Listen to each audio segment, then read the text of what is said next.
is your first and last name? And tell me your title, please. My name is Katie Patton, Katie Patton, and I'm a public relations specialist for Tuscaloosa County Emergency Management Agency. Wonderful.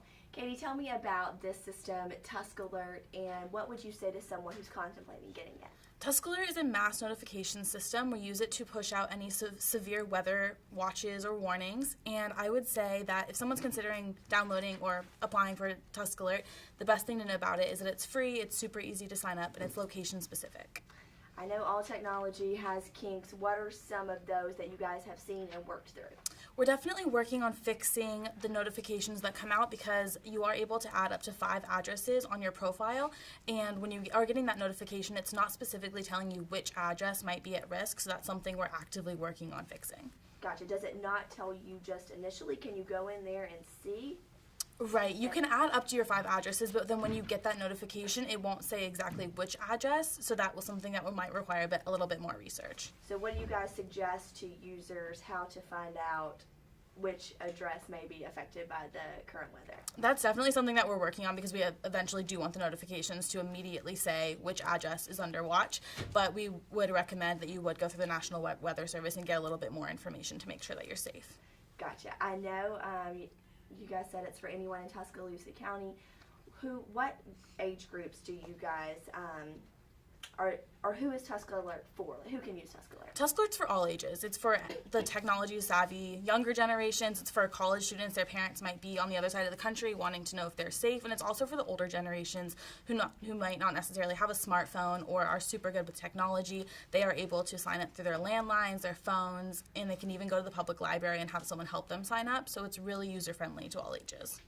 What have you guys at the EMA done to get the word out, to get people talking about TuscAlert? We've done a lot of community outreach, especially in person, that we can personally answer any questions that someone might have. We've gone to the Tuscaloosa Farmers Market, some elderly homes. We've reached out to some athletic organizations and clubs and Greek life on campus. Gotcha. Specifically UA campus or to other colleges in Tuscaloosa as well? We've started reaching out to everyone at the UA campus, but we are definitely expanding to other colleges in the area. What are some praise reports about TuscAlert? I know those always make you feel good when you know that what you're working so hard on is impacting the community in a positive way. Yeah, definitely. We have heard that our TuscAlert notification was the first one that someone received in a severe weather situation, so that's always really rewarding to hear that we are getting the information out as fast as possible. Could TuscAlert potentially save someone's life? Definitely, yes. Can you just kind of elaborate on that? Yeah, of course. I would say that it clears up any hesitations that someone might have. If someone's getting a bunch of notifications, TuscAlert really clears it up and specifically tells you if your exact location is under risk instead of the entire county. Gotcha. What else do you want people to know about TuscAlert? I would say that it's free to use and it's very customizable, where you can choose which notifications you want and when you want them. When you guys were creating the app, or not the app, sorry, when you guys were creating the system, how did you find out what needs were out there? We realized that there are so many different weather systems out there, but not all of them are completely specific to your exact location. That's something that we've really been focusing on. We've also focused on the elderly community who might not have smartphones, who might not know how to download and update apps, that this can be used through phone, email, or text message.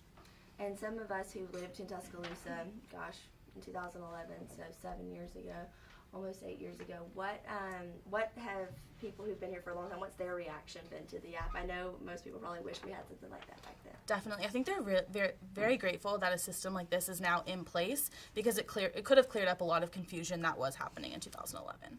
What's the future for TuscAlert look like? The future for TuscAlert is very bright. We're hoping to expand, clear up our notifications, expand through other counties throughout the state, and add more types of notifications such as community things, police watches, or anything else that's going on in the community.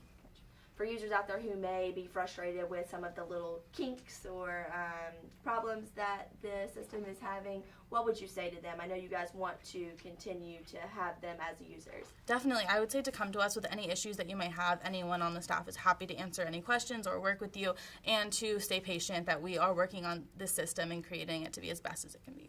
Good job. Did I miss anything? I would just encourage everyone to sign up for TuscAlert.